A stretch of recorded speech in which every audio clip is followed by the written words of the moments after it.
Good morning, Endowed ladies. I'm so excited today. I have a great privilege of interviewing one of the smartest and most humble priests that I have ever met, Monsignor Michael Heintz. But before I get started on that, I wanted to remind everybody that we are running our Summer with the Saints promotion, which runs through the end of June, and it's $10 off any study.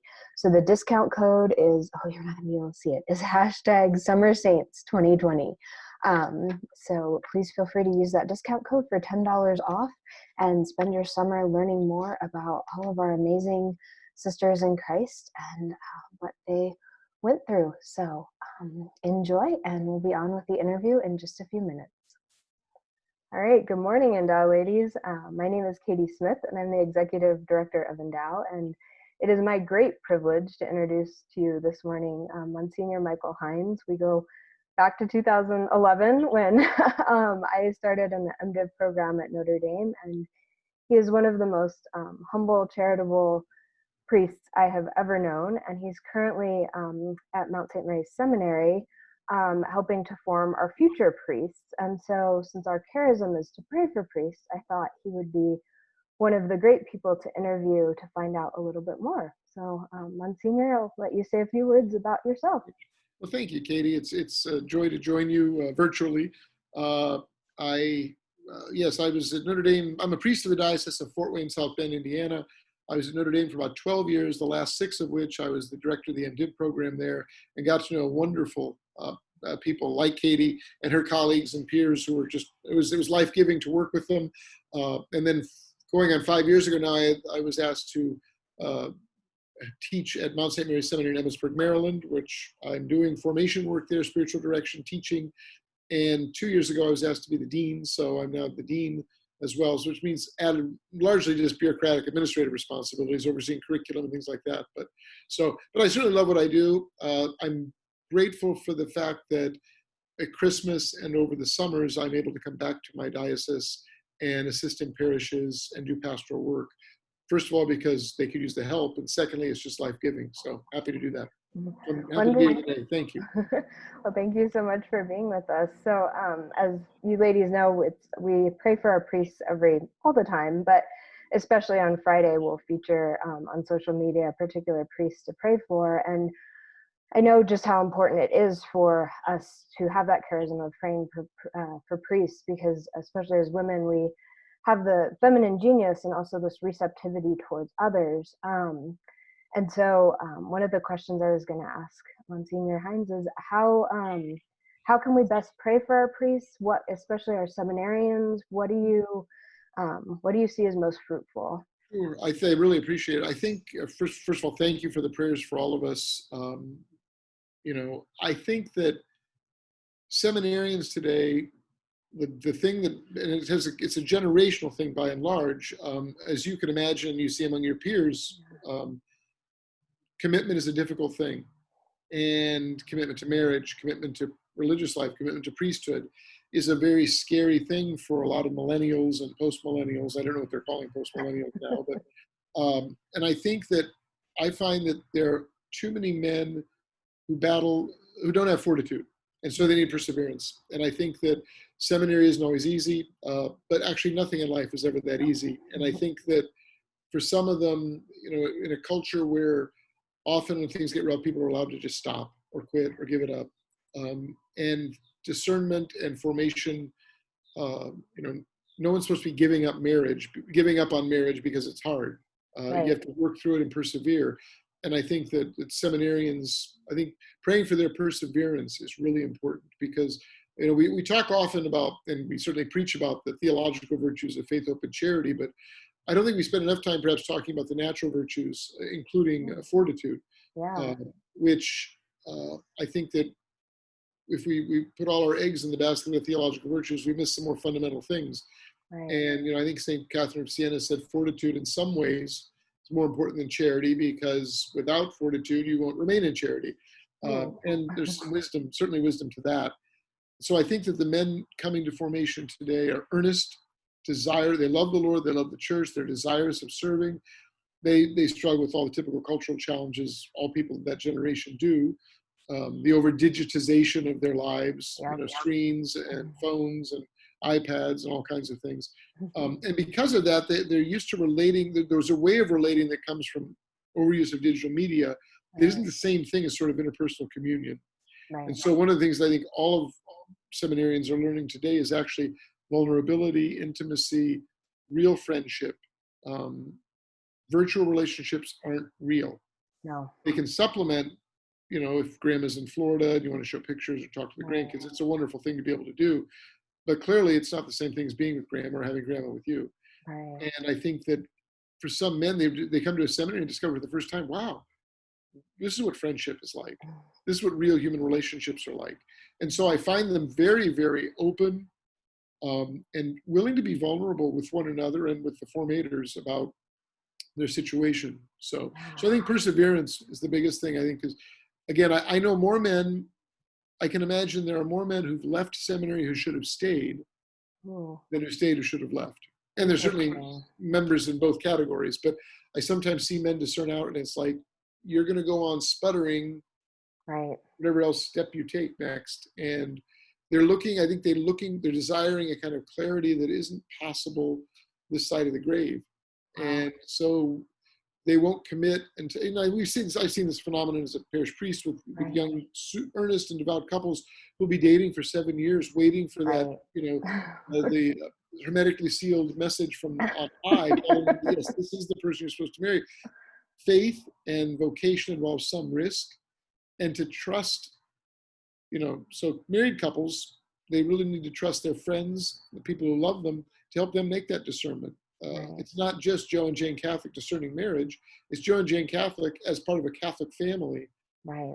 The church at large, and how they experience that is through their Catholic friends, helping them to discern. Do you think John is the right man for me? She might ask her. Do you think Jane is the right woman for me? He might ask his friends. Well, it's similar in seminaries because only 50% of the discernment is the seminarian's responsibility. That is to say, I tell guys all the time, hey, you can take the foot off the pedal. You only have to be responsible for 50% of this. Your discernment is, do I think God is calling me to be a priest? And that's a big question, but that's only half the discernment, because the other 50% is the church discerning, does this man have a vocation to be a priest? Right. And there are times when the church discerns, like, you may be earnest, you may be a nice guy, you may love the Lord, but we don't see in you what the church needs, or you're unwilling to address these issues that we need you to address.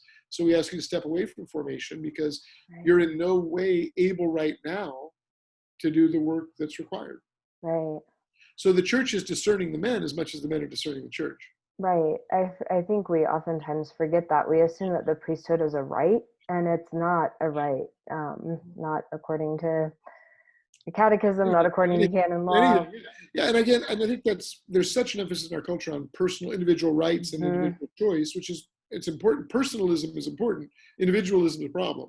Right. And to recognize the dignity of persons is not to absolutize any of us in terms of our right to anything. Right. And yeah, so I mean, it's akin to someone saying, "Well, I have a right to marriage." You do, but you don't have a right to mandate who that spouse will be. They have to discern with you. Right. And a man discerning diocesan priesthood is discerning with his spouse, the church. So a young couple may be dating, and a young man may feel very called to marry a young woman. If she doesn't similarly feel that vocation, it ain't happening. Right. It shouldn't happen. Right. Because it needs to be a free choice on both their parts to acknowledge, this is the person God has called me to marry. When they make that discernment together, it's beautiful and wonderful. And seminarians have to trust the church, and the church has to be open to the man who's in formation to see him grow. And that's one of the joys of being in seminary formation, is I have been able to witness and see profound growth in the men who are open to being formed. Guys who come in resistant, who think they've got it all figured out already, who come with an agenda ideologically, who don't trust, have trust issues. Those are the guys who are going to sputter and struggle in seminary, because they're going to grow, but it's going to be very difficult, and it won't be the level of depth that's required. A man who comes in who really entrusts himself to the formation staff, knowing that we have his best interest in mind, there's no fear in being honest with us. Right. And no one's out to get anybody, or it's, men in formation often feel like they're under a microscope, but I can tell you from the perspective of a formator, none of us is looking at them under a microscope. Right. We really look at the ensemble of things in a man's life, not one particular class or one particular interaction or struggle, rather the whole package. We want to see a well-rounded, integrated human being. Yep. You yourself were in formation in the MD program at Notre Dame. You know what the goal is, that kind of deep integration. The locus of that is in the person, in you, right. in your classmates. And so what we want to see in each candidate is the kind of real growth and integration. And I have to say that I've been very blessed and graced to witness that in men that, they come in their first year and this is all really new to them, but they're open and they trust. And to quote one of my friends and colleagues, one of your former formators, Stacy Noam at Notre Dame, formation works if someone's open to it. Yes, yeah, she's written many wonderful articles on that. I'll have to link those when we post this.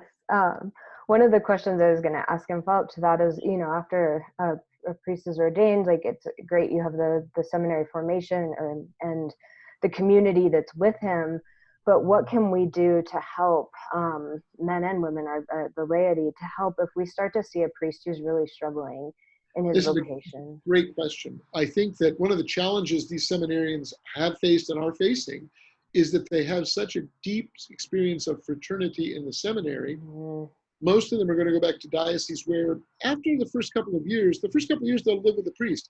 Maybe someone from a different generation and not particularly close to them personally. Not a bad thing. But the adjustment to living alone in a rectory in a small country parish, which I'm an introvert, so it's kind of like a dream. Sign me up. But for the men, because they have such an intense and happy experience of fraternity, I live on the floor with the men. I have an apartment like a dorm rector would have. And they're up and down the hall and they're very fraternal. It's wonderful. And then they go land at St. Swithin by the swamp. And after 3 years of being a parochial vicar, they're a pastor and they're alone. And I think that for a lot of priests, loneliness can become a real challenge. And I get attentive to that on the part of parishioners. I always encourage the men really to cultivate relationships with married couples of their generation. Their peers they knew from, say, college or high school who are married now. Deepen and cultivate those relationships. Those are life-giving to them, and that will help them. Seminarians and priests, and this is true also of married persons, I suppose, have to be very careful of undue emotional attachments to particular individuals. This can happen in marriage. It can happen in priesthood. I've told the men, they're not likely to go run off with a tramp. They're going to be, the devil is very insidious and he's going to play on their very piety and devotion to undo them. And so they have to be very careful about landing in a parish and meeting the youth minister, the DRE, who is young and vibrant and on fire with faith and loves the Lord. And they're going to be drawn to that because they share that together. And they have to be careful that there doesn't develop through a very good thing, kind of an emotional dependency that can be dangerous and unhealthy for both of them.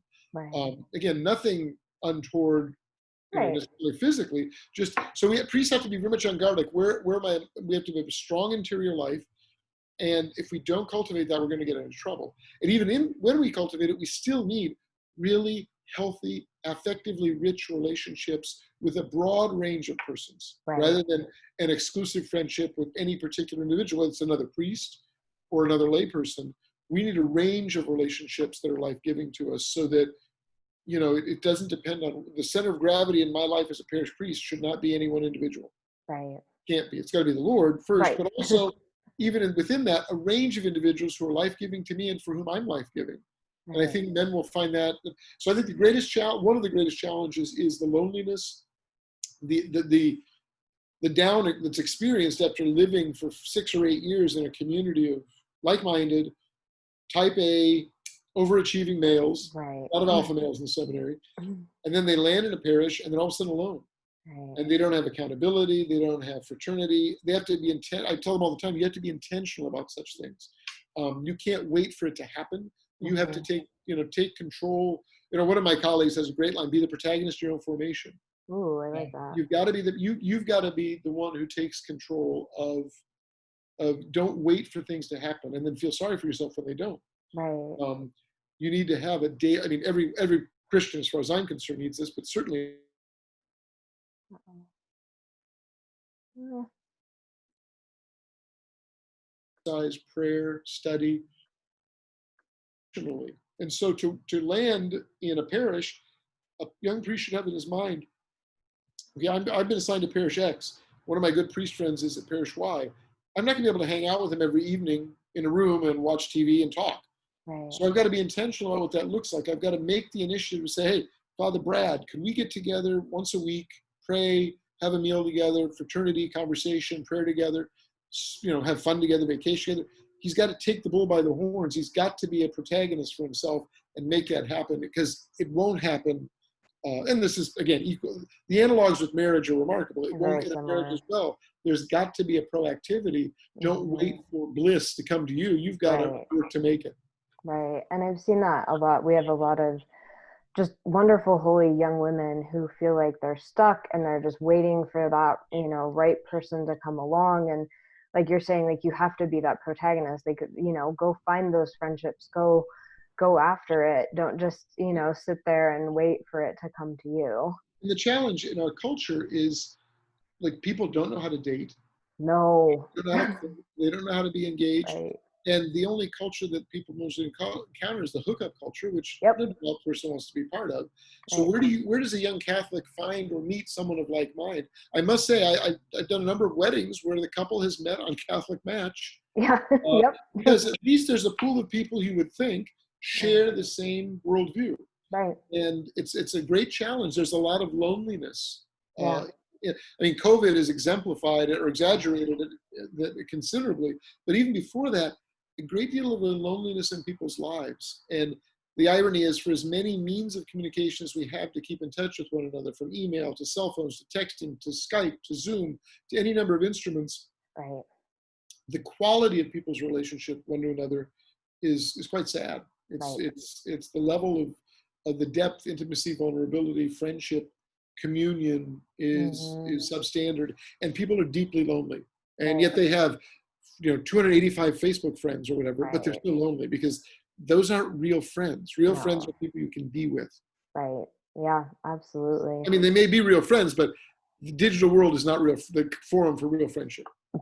Yes. Yeah, we've struggled in trying to transition because we're a small group ministry, and we've managed to get our small groups online, and our women have been so good about trying to meet and coming up with creative ways of, like, essentially tailgating in the church parking lot, trying to meet with each other and be in communion. But we know that that's no replacement for the, like, authentic human contact. Well, and Endow, and your work at Endow is doing wonderful things precisely to meet the need that a lot of people, young women and young men too, but young women, of the deep loneliness. There's nobody. I work with 4 people who don't share my worldview at all. They're secular humanists or anti-Christian or anti-Catholic or totally indifferent, and to find others of like mind. There are a number of groups, Endow being one of them, that helps foster a kind of community where there's some support. That, wow, I'm not crazy loving Jesus the way I do, or wanting the Eucharist the way I to pray, and to realize that it's like a reality check. Like, wow, there are other sane people out there, and I'm not crazy for wanting to live this way, and to see the witness of others who are trying to live the gospel in the same way. Right. Yeah. One of the questions I was going to ask, and this is shifting just a little bit, but we have a lot of amazing, strong women who have really taken charge of their lives. And one of the questions we get all the time, kind of going back to, the priesthood not being a right, is like, okay, I as a woman can't be a priest. And so how can I have any influence whatsoever in the church? Like, I feel called to lead, but I don't know what that looks like. And how do I put into concert this call that God has put on my heart to serve his community, with the fact that from an exterior view, it looks like I can't actually have a position of leadership. Yeah. I think that's a profoundly important question. It's on many, not only women's hearts, it's on many men's hearts. I believe and I know the church gets it right. Yeah. I don't know that the church has articulated well enough a theology of the reservation of the ordained priesthood to males that's as appealing or effective as it could be. I think it's the correct teaching. I don't know that we've done the best job. Cardinal Mueller wrote a book, actually, not on this question explicitly, but on diaconate and priesthood. And he addresses it in light of John Paul's theological anthropology, theology of creation that's found in John Paul. Far too intricate for me to try to walk through in a couple of minutes, but I do think he's worked toward considerably closer to articulating well the church's reason. I think a couple of things to be kept in mind. Leadership, unfortunately, in our context and culture, not just American culture, European culture too, leadership is always seen and understood in terms of power. And again, I think that's a dangerous paradigm, because then it becomes about power sharing or power grabbing. And have clergy manipulated power? Absolutely. And that's sinful. That's not a right. That's sinful to manipulate power over others. Because, as this beautiful Spanish hymn says, poder es servir, power in the Christian dispensation is actually service. Christ undermines. This is what drove Nietzsche so crazy, but this Christ totally undermines the dynamic and the calculus of power. So I think we have to move away from who has power in the church, because it shouldn't be about power. And I do think we desperately need strong, intelligent, competent women in positions of leadership and authority. And there are many ways women can lead that aren't sacramental ministry necessarily. There are a number of women who are chancellors of dioceses. There's a woman who's a chancellor, if I know her, the Diocese of Peoria, Illinois. Extremely competent. She does not suffer fools, and she's devout and loves the church, and her gifts are being exercised at the service of the church in that role. I know women who work in tribunals, diocesan tribunals, working not only in marriage cases, but other canonical things. There are avenues and ways in which women can serve and lead in the church that are quite real and concrete. So I think I was privileged at Notre Dame, in my time to work with two, I would consider very competent and very strong women, Jan Porman and Stacy Noam. And again, different from one another and different from me, but we had a collaborative relationship that was enriching, I hope. I know it was enriching to me. I hope it was enriching to them as well. And I think the witness we could offer to the students in the program of, wow, this is how lay leadership and clerical leadership can look.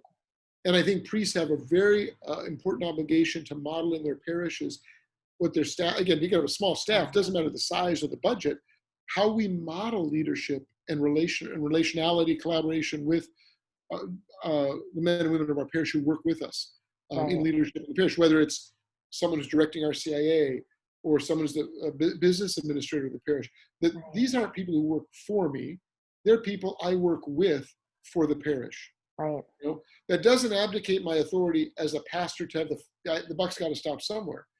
My goodness, I love the fact that I could have around me as a pastor strong, competent people, men and women who are not ordained, whom I could rely on, because their expertise and judgment in so many things is well beyond my own.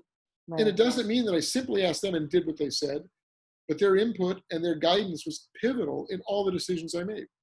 And so I know I made mistakes, every person does, but it wasn't because I listened to them. Mistakes I made were not because I trusted and listened to them. Often it was because of my own willfulness or blind spots. And we have to admit, every priest, every layperson, anyone in a position of authority has blind spots. If we knew what they were, they wouldn't be blind spots. That's why we need friendships, good friendships that are, I would call authentic or real, where people can challenge us appropriately. Not necessarily my employees doing that, but I need people in my life close enough to me say, it works wonderfully in marriage because the accountability is so present 24 hours a day. And again, I'm an advocate of clerical celibacy. I think it's beautiful and it's theologically rich. It's not just a great practice we got to keep. It's theologically rich way of life.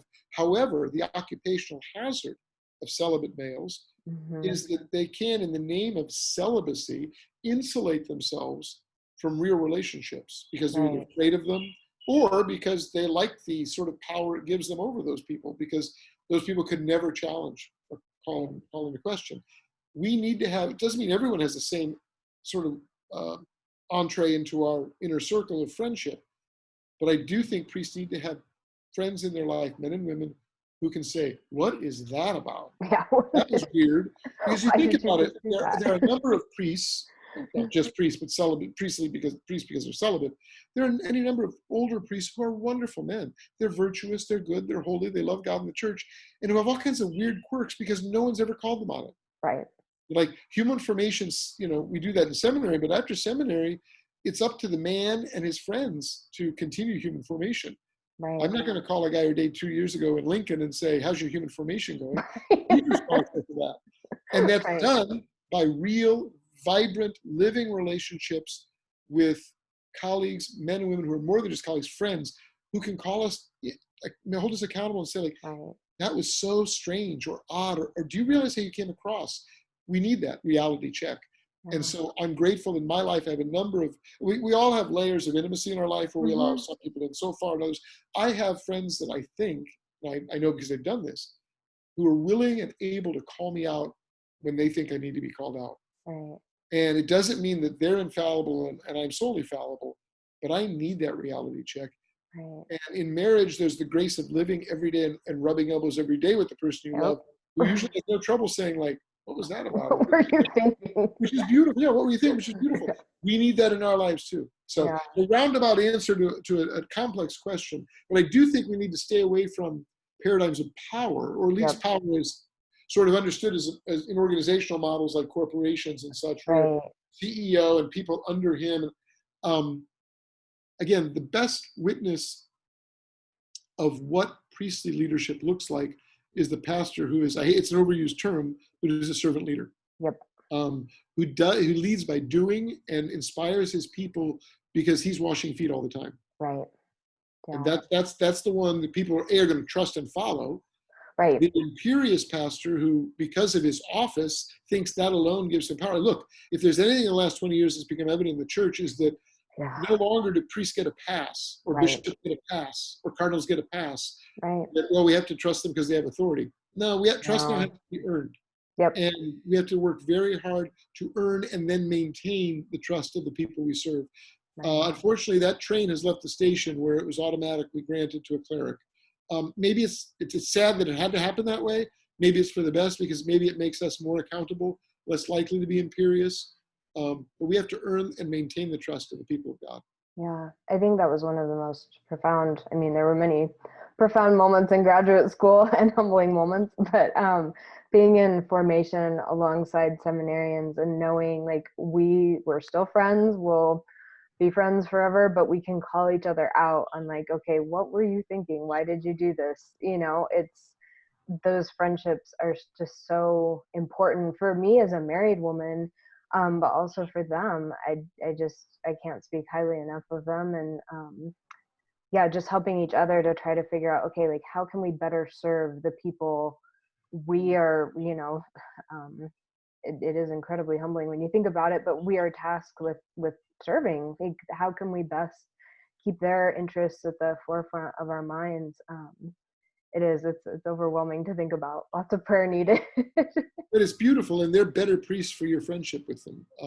Priests, I tell seminarians all the time, you have to have friendships with other priests, but your friendships cannot be exclusively with other priests. Right. Then you get really weird.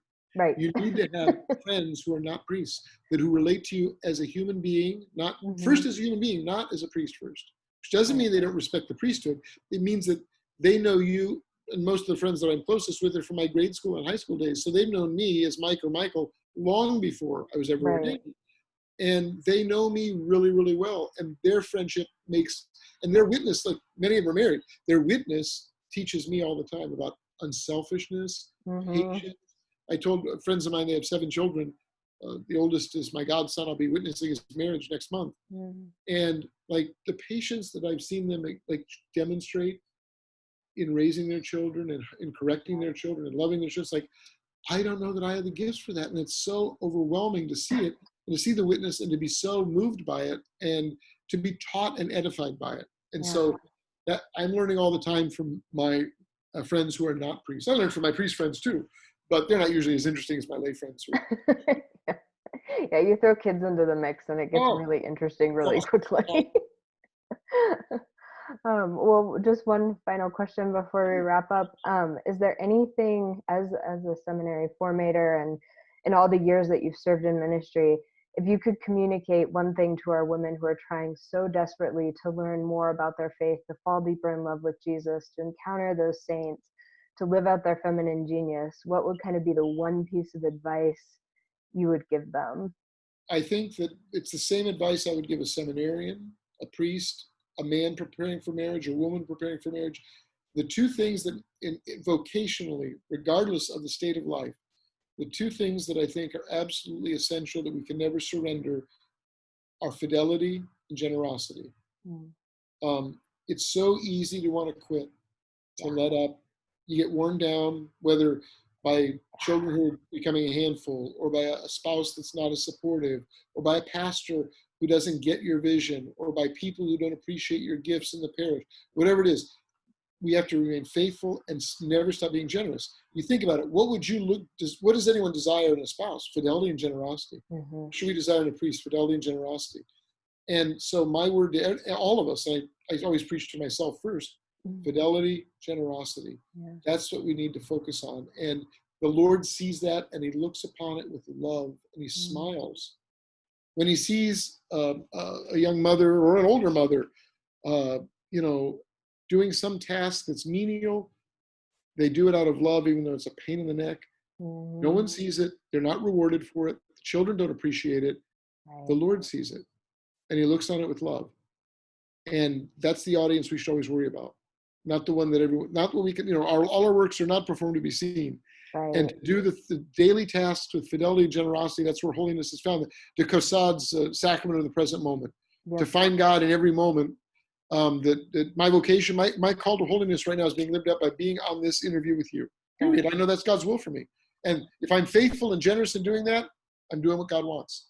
It's when I want to go my own way and say, like, I got more important things to do, or I need my own time or my own space. Be faithful, be generous. Those are my words. I love it. That's a great way to end. Well, thank you so much for being with us. We will. Thank you all. And God bless all of you. And thanks for your prayers. Yes, absolutely. We'll see you soon. Thank you.